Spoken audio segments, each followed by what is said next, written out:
Good afternoon, everybody. If there is an everybody out there, just double checking. Good afternoon. I have just taken the SAT. Let's just see if anything. Let me see. Uh, I'm just waiting for my YouTube stats to like actually refresh, so I know what's happening. Because if I'm gonna talk to myself, then I'll have to like make a brief little script about what I'm gonna say to myself. Okay, so guys, if you are watching, I will be checking the chat in YouTube, also the chat in my Discord server. Outside of that, what I really want to get through during this time, I haven't even eaten lunch yet, so this is important to me right now because of some reason, which I'll explain to you just now. I just took the SAT, and I won't be discussing like what questions had which answer. Like all that stuff is going to come out on the QAS anyway, and if you're really curious, you can find stuff on Reddit. So that's your decision what to do with that. But I'm not going to share my thoughts on specific questions. Um, that out of the way. Why am I streaming right now? It's because I want to get over. Oh, I just realized I didn't even close my door. Give me a sec.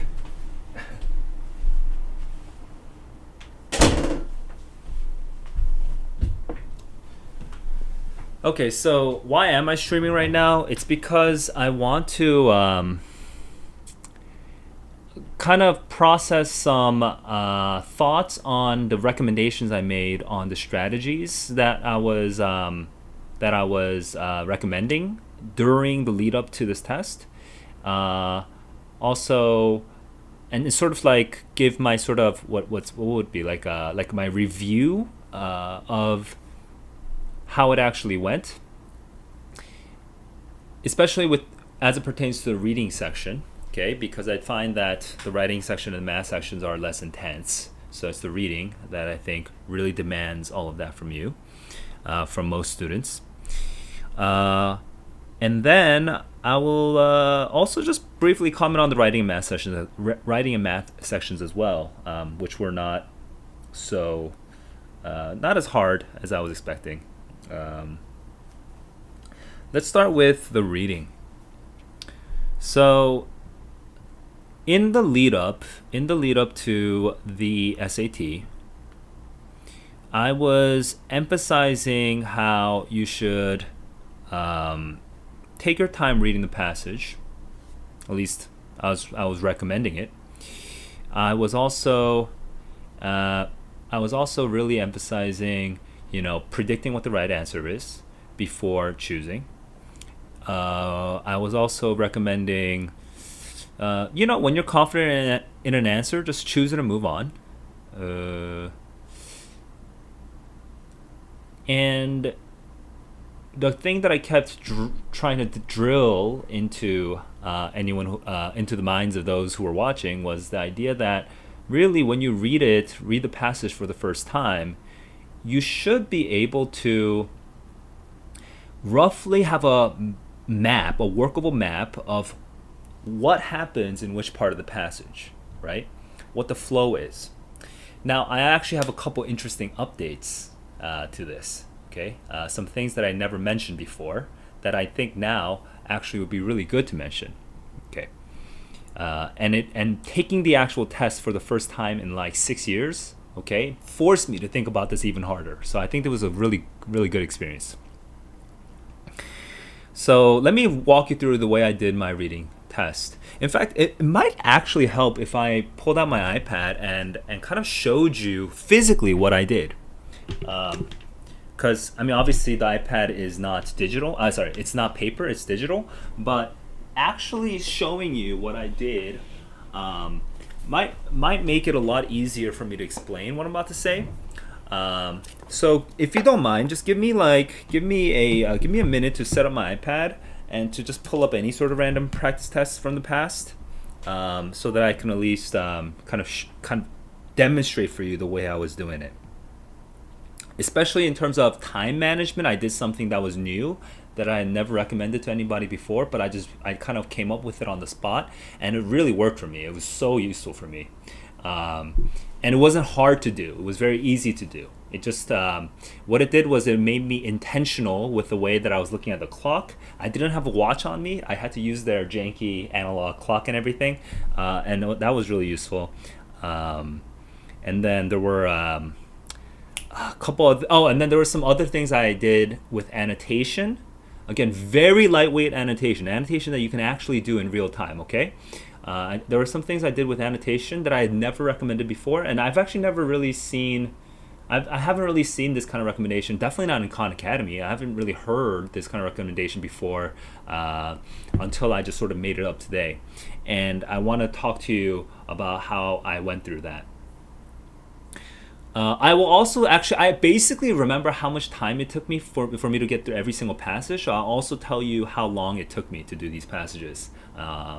So, I mean, obviously, again, I won't talk about specific questions, but I can talk about the general flow of how the test taking went. By the way, if you are watching, and if you have questions, you can always ask me questions. Freely about whatever it is. If I don't feel comfortable answering, I'll just not answer. Yeah, but I'm here to help.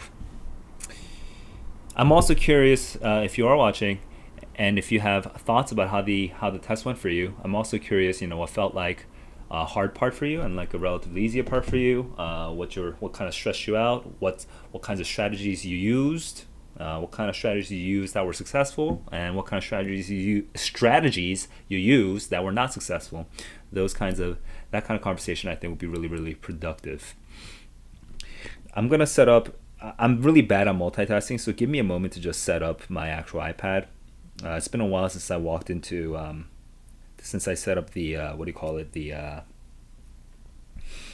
my PDF editor thing in my iPad. So, in fact, I wonder if my pencil has even enough battery to do anything right now.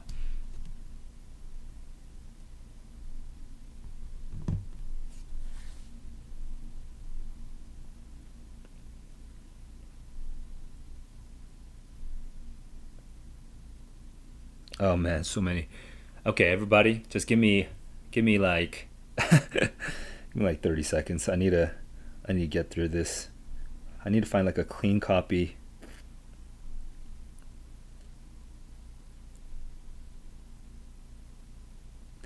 Is there a way to like temporarily erase everything?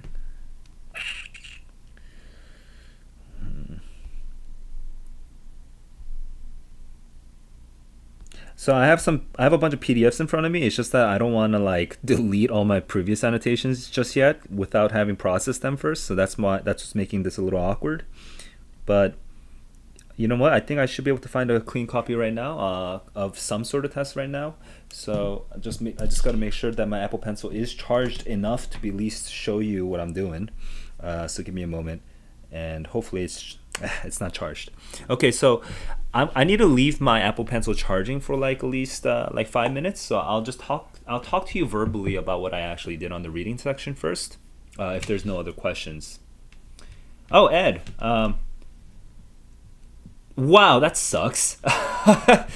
Jesus, that sucks. That's such like this sort of bureaucratic inefficiency, and I'm so sorry that happened to you.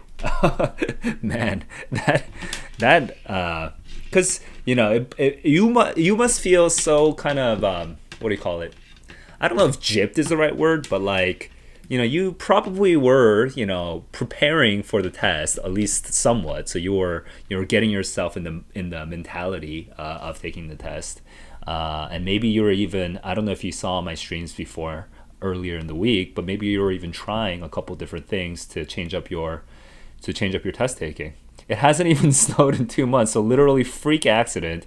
That sucks. And Gregory, good to see you. I'm glad you're with joining us. When I say us, I mean me again. Yeah.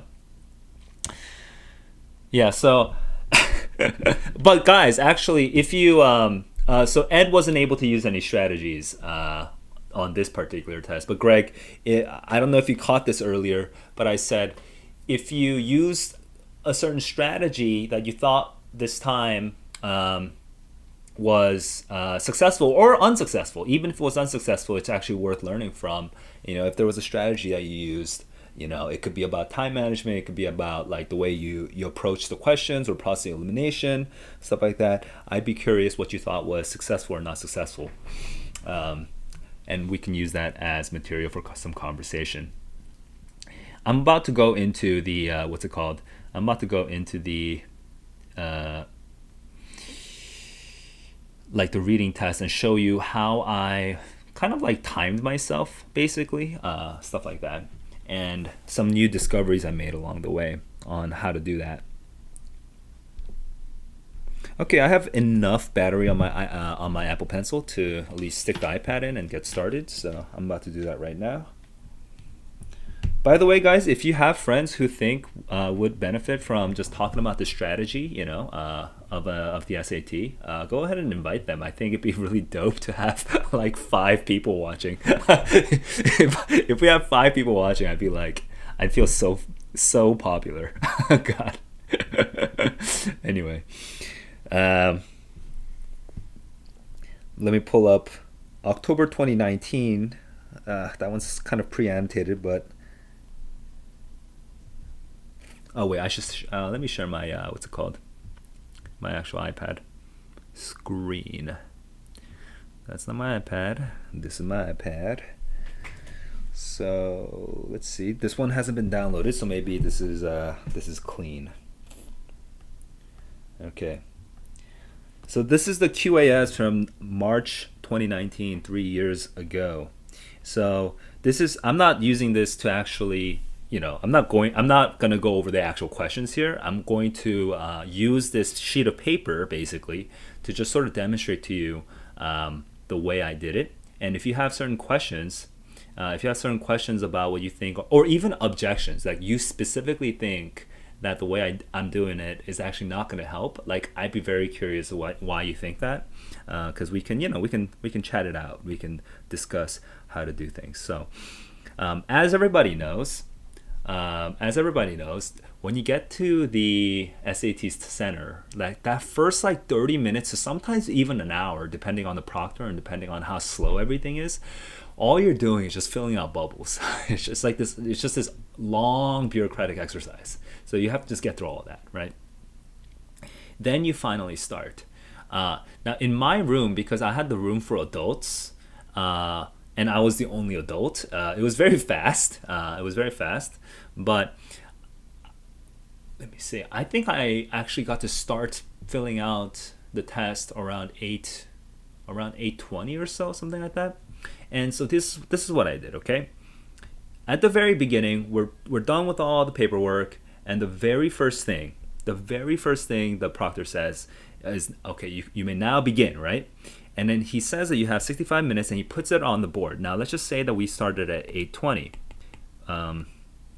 Then he will write 8:20 and 9:25 on the board.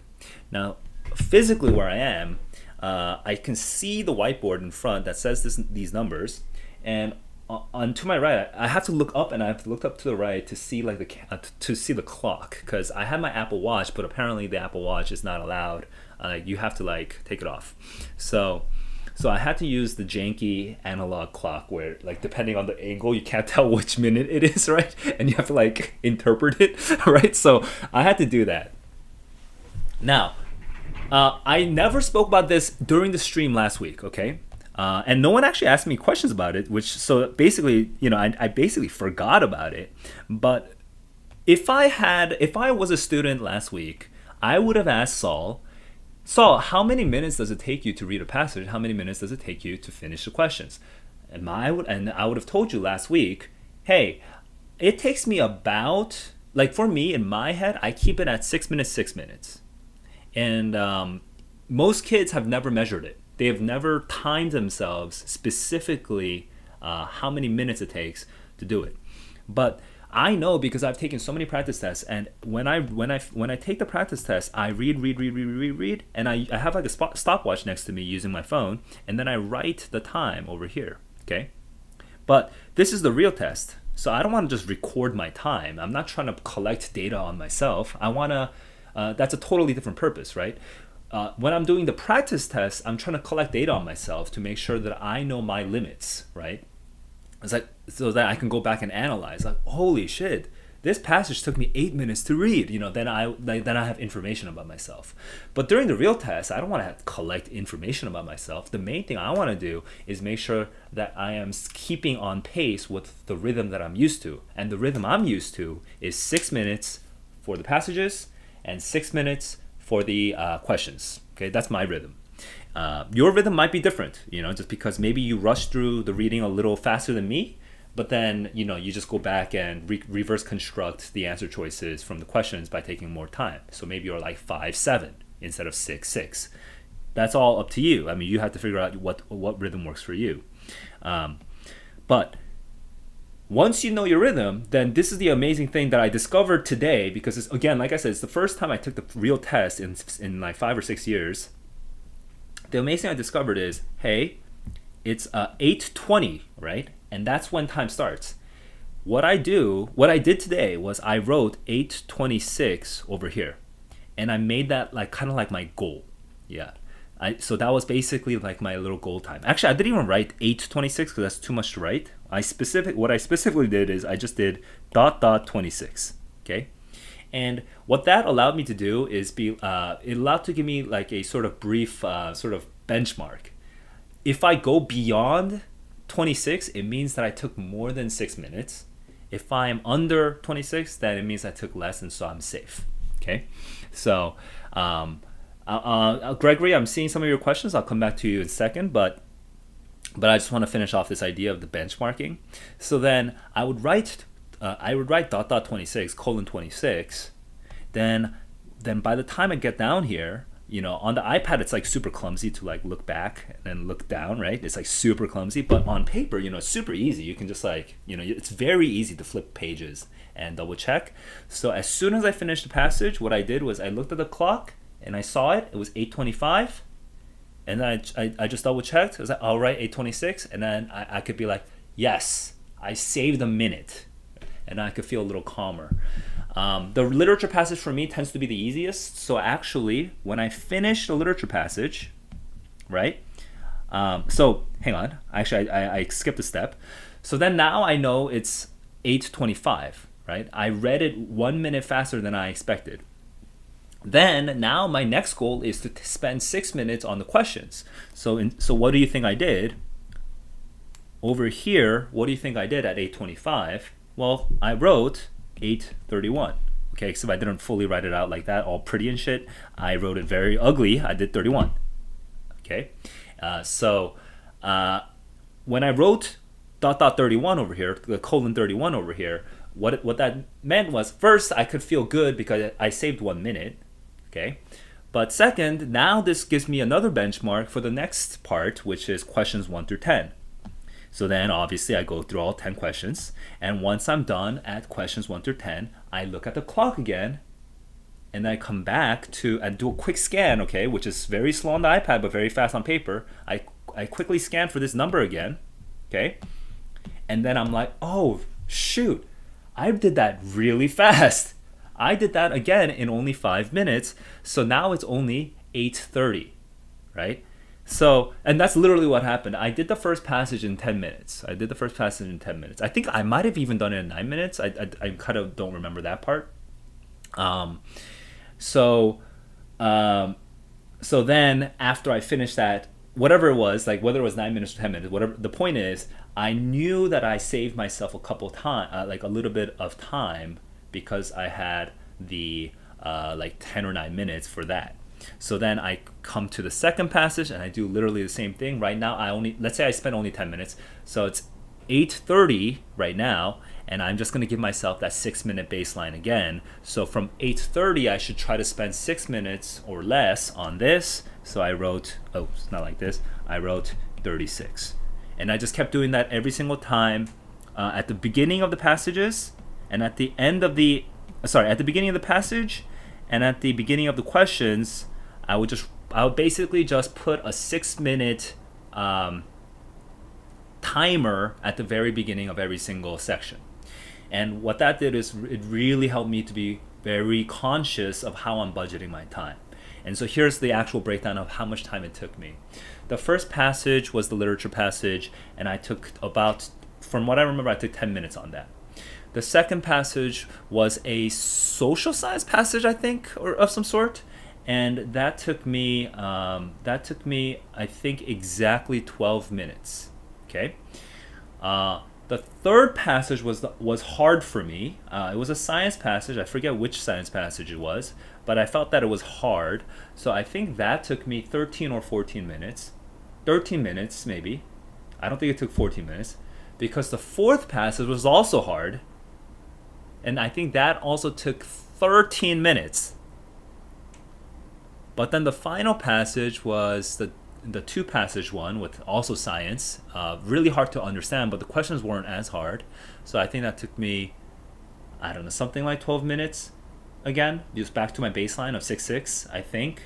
Now I'm actually, it's actually getting fuzzy because then we had the writing test and then the math test. And so I'm actually just kind of forgetting now that I think about it. But basically I finished the whole thing and I had 1 minute remaining. Okay. Now notice how I counted. I counted at 6.6, which is 12 minutes per passage. But as you probably have noticed, that's not quite the right number. Because if it's 6 minutes per passage, you're actually doing 60 minutes. So I paced myself on, sorry, I said 6 minutes per passage, but I mean 6 minutes per passage questions. So actually 12 minutes per passage. I was timing it at 12 minutes per passage. The reason I do that is because I want to make sure that I have a little bit of extra extra time at the end. Actually, my math doesn't check out. So I must have used like 14, 15 minutes on some passage somewhere, because at the very end, I think I literally only had 1 minute left. So I must have spent like 14 minutes on like the last two passages or something like that. I don't really exactly remember. But I base myself on the 12-minute benchmark because if I base myself on the 13-minute benchmark, first of all, it's just harder to count. Like 6:30 is just really hard to count. I guess I could do it 6.7, 6.7, but also because not every passage is as easy as the first one for me, right? Some passages are harder for me, so I wanna keep it tight. Does the last section 5, count towards the score? No, it does not. So Greg, you don't have to worry about that. I actually out of my 13, I think it was 13 questions because I had the math with the calculator section. I only answered 11 because you know what? Some of those hard questions were hard, and I was just like, dude, I'm not gonna do this. I did do it because you know what else am I gonna do? But I wasn't trying that hard. It does not count towards your score. Yeah, thinking of your own answers and then looking at the answers. I'm glad that was useful for you because my hypothesis for this, and this is I think a very strong hypothesis now. It's just something that I just believe in at this point. Is when you think of your own answer before you look at the answer choices, what happens is that instead of juggling A and B and C and D and feeling very uncertain, you just think of one thing only. It's like, this is probably the right answer, right? You have that one thing and it anchors you, it keeps you focused. So even though you might still get the right answer by juggling A and B and C and D, usually what happens is when you're thinking of only one thing and you find that one thing, your confidence goes way up, and so you feel better, and so it actually affects the whole test taking experience because you feel better. Whereas if you're juggling, you're like you get that feeling of like, oh, what if I'm wrong though, and then that lack of confidence like follows you to the rest of the through the rest of the test, which is really annoying. So that's my hypothesis. I don't know how much that matches your experience, but that definitely matches my experience. So that was So that was the way I basically timed. That was the way I timed myself, and it worked. You know, I got that 1 minute extra at the end. By the way, I am pretty confident I got a perfect. I got a perfect score on the reading. I might maybe I got like one wrong or something like that. But I feel like on the reading and writing, I would be surprised if I didn't get an 800. I would be annoyed if I didn't get an 800, and I would be very curious what happened there. I think there were maybe. I think there was one iffy question for me on the writing, and all and I just felt a little uncomfortable with the reading just because I didn't get to double check everything, because I only had 1 minute extra time. But I was still very confident when I chose my answer choices. So maybe I got one wrong on the reading, maybe I got one wrong on the writing. So hopefully that still comes out to like a perfect 800 on the EBRW.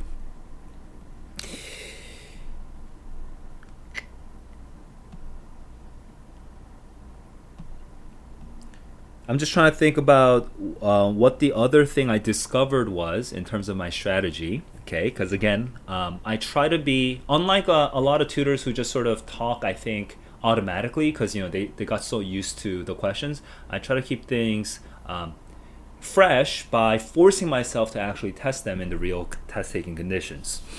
So I'm trying to remember. I'm trying to remember what else there was that I kind of like discovered along the way. Oh, you know what it was? And I'm starting to think this might actually change the way that I teach the SAT science passages a little, because the science passages do tend to be like kind of, when you're reading them, I don't think it's very easy for most people to read them within 6 minutes and be like, I got it, right? I don't think it's easy for most people unless you are the kind of kid who imagines scientific experiments pretty frequently. So I think it's not necessarily very easy. That said, there was one tip, or there was sort of one strategy that I used that I never mentioned before because I never used it before. But what I did was there were certain passages in the science, okay, where I think the second passage, first of all, the second passage actually wasn't that hard to read, and I think the questions themselves were also not that hard to do. But the second passage had, I think, 4 total experiments that were described. Okay, there was some sort of premise that there was some sort of topic that we were talking about, and then there was the first experiment, and then the second experiment, and then the third experiment, and then the fourth experiment. And I keep talking about this idea of the map of the passage. Like, do you have a good map of the passage? When you read the passage, you spent 5 or 6 minutes just reading the thing. After reading the thing, can you cover the passage and still have a map of like where the rough ideas physically were? Is it in the top left of the page, bottom left of the page, top right of the page, bottom right of the page? Do you have a rough memory of where the things are, where the big parts are? If you don't have a memory of that, then you're gonna be forced to do like brute force A and B and C and D. Like, A, where's the evidence for A? And then B, where's the evidence for B? And then like you're gonna have to do all this brute forcing, and that's extremely stressful. You might be successful at it, you might even be really good at it, at brute forcing, but it's extremely stressful, and I think it's prone to make errors. Your likelihood of making an error is much higher when you're putting yourself through that much stress. So it's much better, ideally, to have a pretty good map of the passage. Well, one thing I want to add to that is, you know what? When there are multiples of things, like when there are multiple experiments, it's very natural for me to just write a number next to them. 1, 2, 3, 4. For you guys, it might be very natural for you too, because it's actually not. It's not revolutionary. It's not revolutionary by any means. Okay, it's just that I've never seen it specifically being mentioned or called out as a tip. But specifically, like in the margins, here I'll just show you what I mean. Okay, it says in a 2010 survey. Now this is not today's test. This is from March 2019. But it says in a 2010 survey, and then it says while many surveys, right? And then over here it says, I don't know, like this is a passage I literally never read in my life before, so I'm just working with this. But let's pretend that this is the first survey and this is the second survey. Let's just pretend that there are 2 surveys, right? The very easy thing to do is just write 1 and 2, okay? And sometimes what that means is you're actually not going to write one first. What's going to happen is you're going to read la la la la la, some random like background. It's like, oh, hey, cool, hypothesis. Okay, by the way, that's not actually what this passage is. Like I said, I've never read this before. But background, passage, hypothesis, and then here we go into the first survey. It's like, cool, first survey, blah, blah, blah, blah, blah, blah. And maybe at this point, your prediction is this whole passage is going to be about this one survey and all the implications and blah, blah, blah, blah. But then it turns out at line 41 that actually there's a second survey. I was like, oh, that's different from my prediction. I thought this whole passage was going to be about one survey, but now there's a second survey. Then what would happen is, would you have written the number one up first? No, you wouldn't have, because you didn't even predict that there was going to be a second one, right? You predicted that it was only going to be one survey. So instead, what would actually happen is you'd probably write two first and then go back up and then write one, and then you keep reading. That's the way I actually did it today in this test. When I noticed that there were multiples of things, surveys and reasons and situations, and we're talking about multiple things, and comes out multiple times, it just really helps to develop that map of the passage by actually putting a number right next to it, and it doesn't take that much time, and it also makes me feel calmer because it makes me feel like I understand the structure of the passage. Because this was actually, I think, super important for one of the questions, I think for passage 2, because one of the questions for passage 2, I'm just going to make up like the details, because first of all, I can't even share the details right now. It's I am contractually bound not to share details about specific questions. But not only that, I won't. And you don't really need to know the details to know exactly what I'm talking about. With in passage 2 or maybe 3, in one of the earlier questions, okay, it talked about like what the structure of the passage is, and I think there was this word like experiments or trials or studies, right? There was a plural word, but then there was also the singular word version of it, trial, experiment, study, and the plural word was for one of the choices, like B, for example, and the singular word was for one of the other choices, like C, for example. Okay? And if you counted it up, if you were literally counting, if you literally did 1 and 2 and 3 and 4 or whatever as you were seeing it, then you would definitely have known that it could not be the singular one.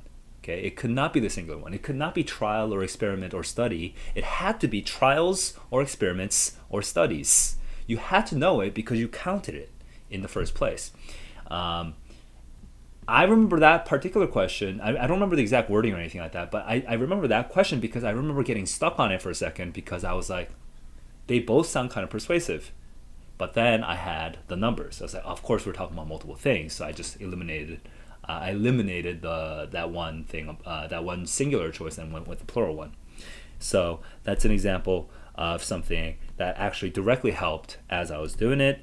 Okay, whenever you see multiple of something, whenever you see like additionals of a something, right? That something could be an experiment. The something could be a reason. The something could be certain evidence, okay, or a situation that's being described, a new situation that's being described, right? Whenever you see multiples that all serve the same logical function, you just count it up. So that's my second sort of discovery, testing my own theories and putting them into practice. Let me see. Is there anything else that I could add to this? Just thinking about it. For reading, I think that was pretty much it.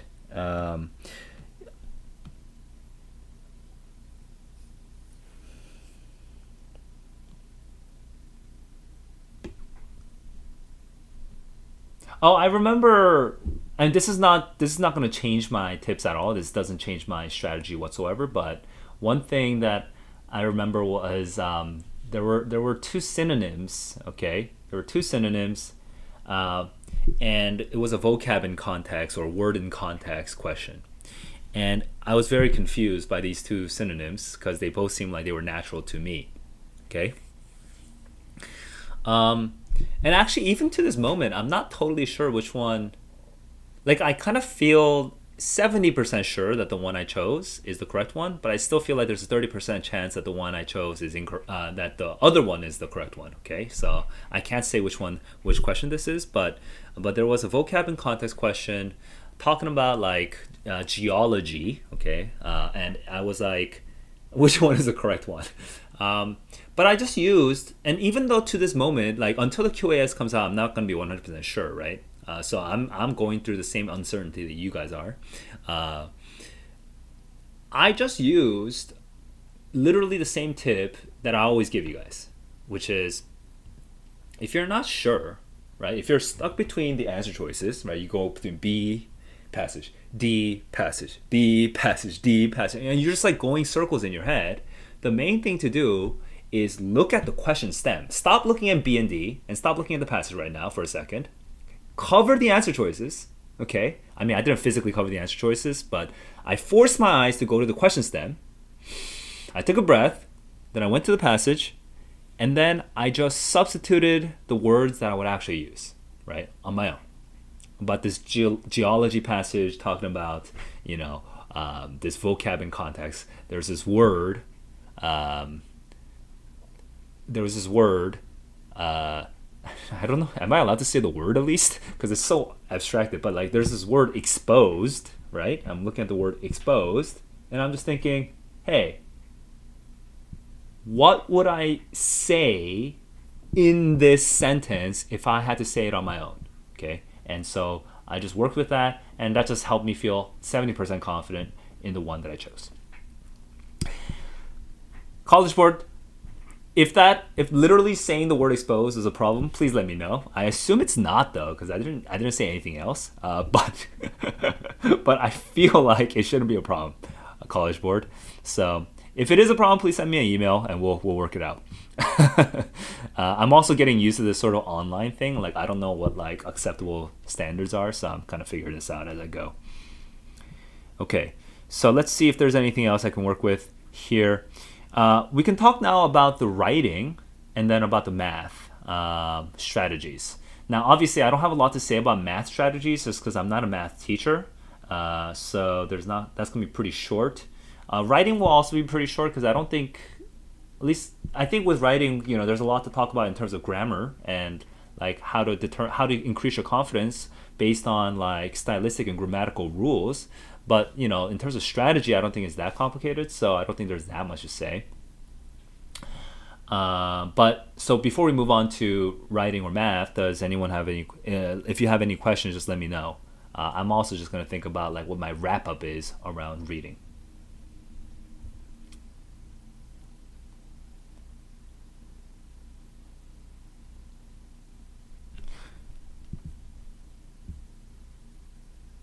Okay. You know what? I've more or less sorted out the big differences between Khan Academy and me, and the tips that we give. And I'm gonna give you my sort of updated version, okay, of the strategy differences. Now that I've taken the real test again for the first time in like years, okay. And the short answer is this: Khan Academy, what they say is generally pretty freaking good. I agree with almost all of it. Almost all of it. Khan Academy and I both emphasize one thing that I strongly believe in, which is when you see a question, when you see a question stem, don't just rush right into A and B and C and D. Okay, if you rush right into A and B and C and D, you will overwhelm yourselves. I strongly believe that is the case. Okay, if you have evidence to the contrary, please share. But you will overwhelm yourselves. Instead, take a moment to just think, from based on what I just read and trusting my reading abilities to whatever extent that it's developed, just trusting the parts that I really understood. What would my answer be? Okay, it doesn't have to take a long time, and as you get used to this, you'll get better at this. It'll become so automatic that it feels like you're going right into A and B and C and D. But just take a moment and take a breather and figure that part out. That I think is really the crux of test taking strategy. Now, that said, there are a couple big differences. Khan Academy recommends surveying the test and doing these sort of like tricks to sort of like prepare the text for yourself, I don't think it's necessary. I think you can just read the text. I think you just read the passage and go straight into the go straight into the go straight into the passage first, and then go straight into the questions in that order. But the caveat is, when you do that, you really have to make the blurb and maybe even the first two sentences produce a lot of juice for you. Because if you go straight into the passage, but you're just sort of zooming through the first paragraph, and you have no prediction of what is going to actually happen in this story or in this scientific study, you have no predictions whatsoever. You're just sort of like letting the words sort of just like wash over your eyes and then just sort of like splash away. You're not actually going to develop a very good map of the passage when you do that. And if you don't have a good map of the passage, then you might as well have just done what Khan Academy said in the first place by surveying it and then linking up the questions, because you're basically wasting time reading that passage at that point. Okay, but the counter hypothesis is maybe you can make yourself read a lot better, and the best way to do that is when you see the blurb, try to simulate for yourself what kind of passage this will be. Sort of have a simulation, like if I were the writer, what kinds of paragraphs would I put along the way to kind of flesh out this idea? And then once you read the first paragraph, you should have like an updated simulation. Okay, that's how this passage is going to go. So what kind of paragraphs do I think are going to come out now? And then once you're halfway through the passage, now you should have an even more updated simulation. Say, okay, so probably the conclusion is going to be like this. And then by the time you're finally ended, now your simulation and the actual passage have converged, and now you have a very nice and beautiful map of the passage. Okay, and that's a skill that's not very easy to develop. But now, if you're taking the May test, you have 2 months to develop the skill. When you take the next practice test, I do not want you to time yourself. Do not time yourself, okay? Instead, what you should do is you should read the passage once, okay? Not twice, once. Then you should flip the passage over, not look at it anymore. And I want you to go to every single question, and before you make any answer choices A, B, C, or D, first write like a keyword or two for every single answer. Then circle the correct answer without looking at the passage, okay? And out of like 10 questions, check for yourself how many questions you can get right, or at least you can get high confidence on, without even looking back at the passage, okay? So the short version of what I just said, okay, I just gave you the detailed version. The short version of what I just said is, hey, read the passage once, and then answer all of the questions without looking at the passage. And then test how good you are when you do that, okay? That's a really good way of testing how good the map of your passage is, because if you can't do that very well, then your map basically sucks. And you got to work on your map. And the way to work on your map, I literally just said, that whole thing about simulating what you think the passage will be. Okay, so that's my wrap up of the the reading test strategies. Not a lot has changed. I just added 2 more tips. Okay, thanks to my experience today of taking the actual test, I have 2 more tips that I wanted to share. The first one has to do with how to benchmark yourself as you're tracking the time, and the second one has to do with when you're annotating the passage. I really, really strongly recommend not annotating too much, right? Just annotating to help yourself focus on things. When you're annotating the passage, one of the easy things you could do is just put numbers next to things when there are multiple instances of that thing, okay? So those are the 2 updates to my strategy. But nothing else has really fundamentally changed. And even those 2 hasn't really fundamentally changed anything. So that's my comments on the reading. Now I'm thinking about the writing. If you have questions about the writing, I'm kind of curious what that is, because I actually am struggling right now to even imagine what the strategy is. Like for writing, for me, I find that I always have like almost 10 minutes at the end, so I'm not actually very strict on the strategy parts of the writing, just because learned the grammar rules and like the sort of the obvious issues so confidently that it doesn't take me that much time to get through the questions. What that means practically is, do you remember what I just said about how I benchmarked myself with like the 6 minute thing at the very beginning of the passage and at the very beginning of every single set of questions? I literally don't do that at all with the writing. I just sort of do it by gut feeling. I basically don't even look at the clock. I just do it one by one. The only big difference I think between reading and writing in terms of the way I take the test, besides that, is I also in the reading I bubble. So I circle the correct answer, and then I bubble every single time one by one. So if I do 12, right? I look at the question 12. Actually, I should do this on the page as well. On the reading, what happens is I look at 32. Then I say, oh, I cross this out, and then I circle this. And as soon as I circle it, I go over to the bubble sheet, to the OCR, and then there's no bubble sheet right now, so I'm just going to pretend that there's, right? So then for 32, I just fill it out, and then I go to 33.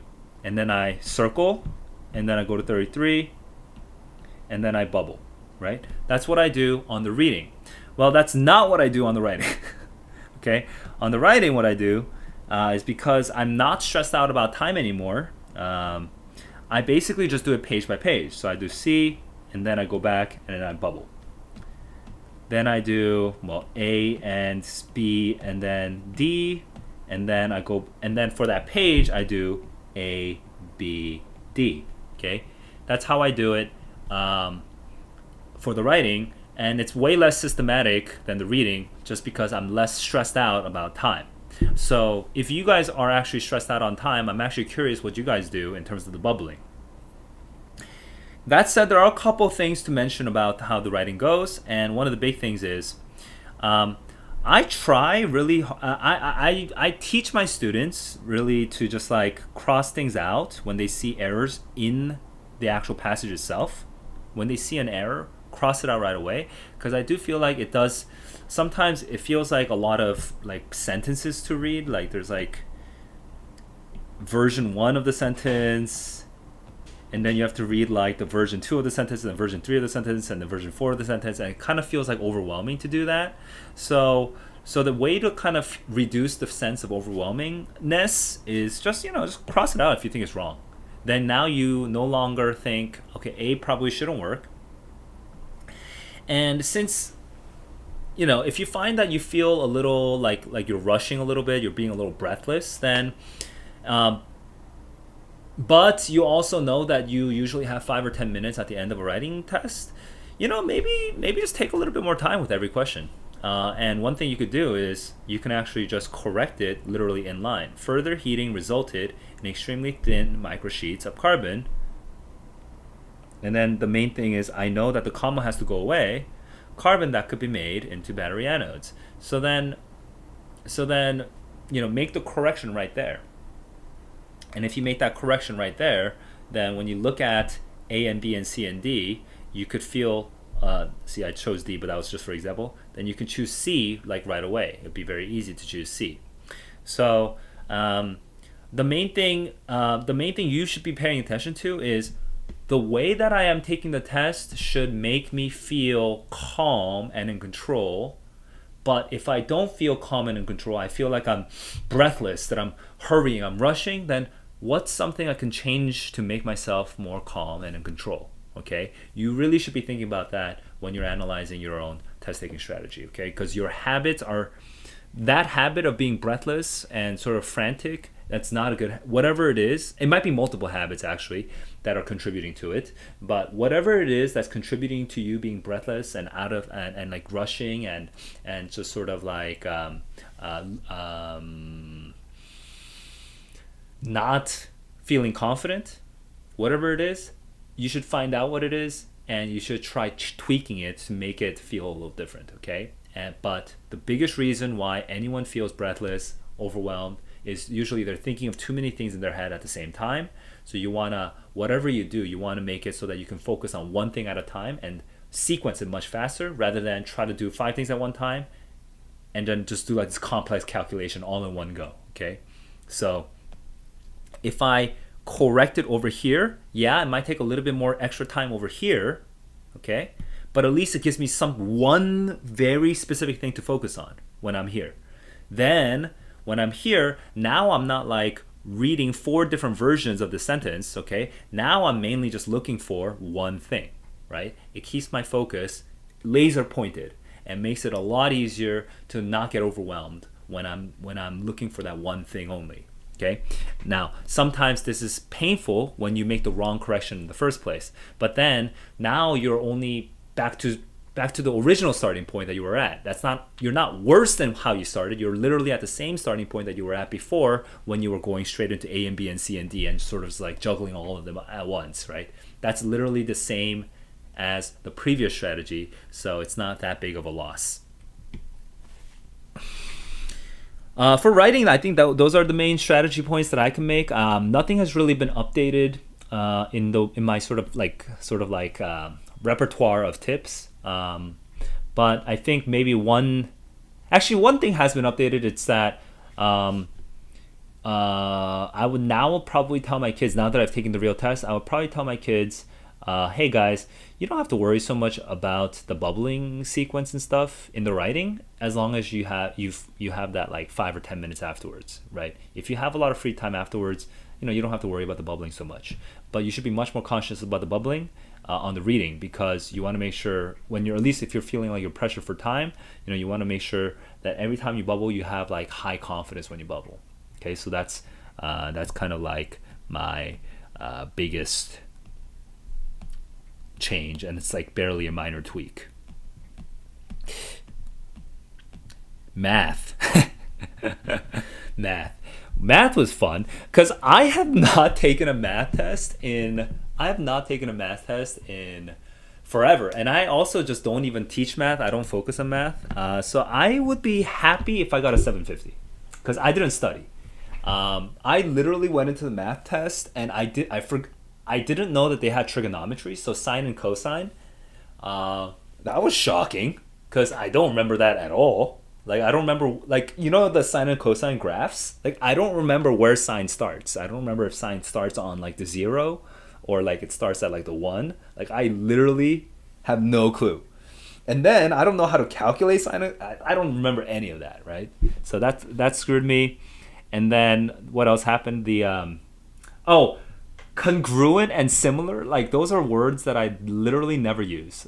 Okay, like I worked in business, and in business I have to do a lot of mental math, right? And I have to understand compound interest, and I have to do all of that. Very useful. All that stuff was very useful. I'm not an engineer. I'm not trying to build like a cylindrical cone that fits into some sort of socket or a joint of something. I'm not trying to do any of that. So these like circle, like these congruent and similar triangles and stuff, man, I forgot what that was. I didn't remember that at all. So I'd be happy if I got a 750. I think I'm getting like this, I get this gut feeling that as long as I didn't make any mistakes whatsoever, like, when I say mistakes, I mean like, how like you're supposed to do -3 on both sides and carry that negative over. But then instead of doing -3 on both sides for the equality, I do like a -3 +3, and then I kind of F up my like positive signs or plus signs and minus signs. As long as I didn't do anything stupid like that, I feel like I should get a 750 because the math test was easier than I expected. But probably I did make a couple mistakes. On top of that, there were some concepts like congruence and similarity and sine and cosine that I just like no longer remembered at all, so I had to make some guesses. So I think 750 would be good. I'd be happy with 750. But one thing I was shocked by with the math session, I literally didn't study for it. I still had like 5 minutes at the end, 5 or 10 minutes at the end on both sides, and I didn't use the calculator. I had no calculator on me, so I do think probably if you guys ask me a lot of very specific questions, because I'm not a math teacher, so I don't like know all the little tips and tricks that people commonly share. Okay, I would have to actually think about it. I would have to think about like what I do that's different from maybe what you guys do. So I don't have my tips like ready made for you. But if you ask me very specific questions, I can tell you the way I got these questions, because the way I'm still getting these questions is still pretty fast. I mean, I still had 10 minutes at the end of these math sections, and I did none of them. I had no calculator the whole time, and and I was confident in the logic of almost all of them, except for the times when I didn't understand the concept. So I don't mind giving you strategy tips, but I bet there are probably better sources of tips for math than me, because the internet is a vast, wide universe of people who are trying to help. So yeah, so you probably will be able to find your own. But if you ask me questions, I can try to explain. So that's math. I think if there's a strategy tip for math, though, the one thing is you should definitely go through it once on your own, because especially with the bubble sheet, specifically with the bubble sheet, you should have a practice test with a bubble sheet, and you should learn to do it at least once on your own, because it would be a little bit of a waste of time to like learn how to do the bubbling in for math, because sometimes there's those I don't know what you call them, like fill in the blank ones, where it's not like multiple choice A B C D. You have to actually come up with a number yourself. For that part, if you're not used to it, you might feel a little rattled by it. So it's good to at least go through the math test at least once, so you can get used to that before the real thing. Because I went in and I was like, oh my god. Also, a quick tip would be, there's that first page where they have all the charts of all the basic formulas. You should basically memorize that before going. For me, I actually have to refer to it, because I literally forgot some of these formulas. So I had to be like, especially like the 30 60 90 the 30 60 90 triangle. I was like, I forgot like the square root, the root 3 and whatever. I completely forgot about that, so I had to remind myself how that worked, right? So I had to go back and refer to that. But ideally, you already know all of those formulas by heart. So that's another thing. Finally, for math, there was one more random quick tip. Go through it first. Oh, it's not a tip. It's not a tip. It's more of an observation. I remember before, a couple days ago, somebody was asking me about graphs and how to get better at graphs, and I realized something. There's a lot of graphs not a lot, but there's a good number of graphs in the math section as well. And so learning to just read those graphs in the math section will actually help you with the graphs in the reading section as well. So the tip I gave some of you guys was, hey guys, don't trust the practice tests that are being published by like Princeton Review and Barron's and all those places, because a lot of times they have very strange graphs. I mean, like I would say maybe 70% of the graphs or 80% of the graphs are totally normal, and you can, they're worth practicing on. But then there's like the 20% of the graphs that are like really weird, and they're like not the kind of graphs that most academics would use. So it's like very unlikely for those kinds of graphs to come out in the SAT. And the problem is, as an adult who has seen a lot of graphs, as a teacher I've just seen so many graphs that have a very intuitive sense of what is a normal graph and what is not a normal graph. For you, when you're in high school, you've not seen as much as me. So you don't necessarily know what a good graph or bad graph is. So when the Princeton Review just shows you a graph, there's this like chance that you're reading too hard into this graph that makes no sense, right? I say Princeton Review, but I just mean any of the test prep company books. Like those books are sometimes very suspicious, man. So instead of using these test prep books, I would strongly recommend using past tests, the QAS that you can search. And also just like going through, and this is what I said last week, just go through like an economics textbook if you're weaker on the economic stuff. Go through an economics textbook and just look at the graphs only and see if you can figure out what they mean, right? Just do that. Go through like a science textbook, go through the graphs only and just look at and figure out for yourself if you can see what they mean. That was my tip from last week. And then now I'm going to add one more tip. Go through all of the graphs in the math test, all of them in the past math test, go through all of them and make sure you can get them very, very quickly and you can understand them very quickly. So that's my updated tip for reading and writing, which I would never have thought of if I didn't take the real test, because if I never took the real test, I would have completely avoided the math section altogether, right? But actually, by taking the math section, I realized, oh my God, it's like the same skill. It's the same skill. It's in the math test. It's also in the reading test and the writing test even. So just learn graphs, or I think what the College Board calls them is infographics, but learn infographics across the board, okay? Just use all the practice tests in the past and go through all of them. I think that will that's probably the best way of just improving your SAT graph reading ability, okay? Which is a basic skill that you're going to need for college. So it's not just the SAT. You want to get good at it just for life. So those are some comments on the math. Yeah. So now I'm just thinking. I really believe I should get an 800 on the reading and writing. I think I should get a 750 on the math, even though I didn't study. So I think I should work. And my strategy of overall trying to read properly, getting a good map, and then predict the answers before choosing. I think that strategy has proven itself more valid just through this experience of taking the real test earlier today, and I'm looking forward to just sort of developing this a little further, on my own, making things a little more coherent, a little more tightly explained in the future.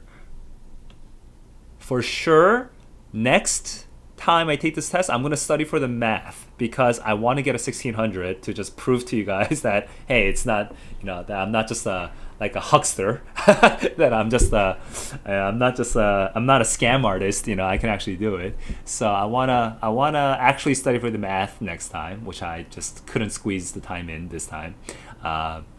And I should really learn what congruence and similarity is, because that's still pissing me off right now. So that's it from me today. Let's just double check the Discord and the YouTube chat. Okay, so no other questions from you guys. I don't think I have any other comments. I apologize, by the way, guys, if any of you were trying to look for the you're waiting on me to get through the grammar stuff on the Khan Academy series. I'm sorry that I didn't do it, but if you are interested, as long as if you are interested, even if one person just leaves a comment and says it below, right? If one person says, hey Saul, I saw your reading streams, they were good, I want to see your writing streams, I want you to go actually finish off the Khan Academy series for the writing as well. If one person leaves that comment, I'll go ahead and do it. I'll probably take a break for like a day or two, because I have, like, this weekend I'm kind of packed right now, but maybe sometime next week I'll start up the streaming again, and I'll work on the Khan Academy writing materials. So yeah, I think that's it. I mean, I haven't had lunch yet. It's 2:30 p.m. right now where I am, so I kind of want lunch. I can't think of any other sort of question. There's nothing else sort of like. I'm trying to see if there's any sort of lingering thoughts around, but I think we're good. So guys, I think that'll be it. Every single one of you, the work that you put in, respect it, own it, and if you feel like you're gonna have to take the test again on May, guys, good luck out there. I believe in you. These are skills that you can develop slowly over time. If you have questions about vocabulary, if you have questions about how to read better, if you have questions about time management, share them with me.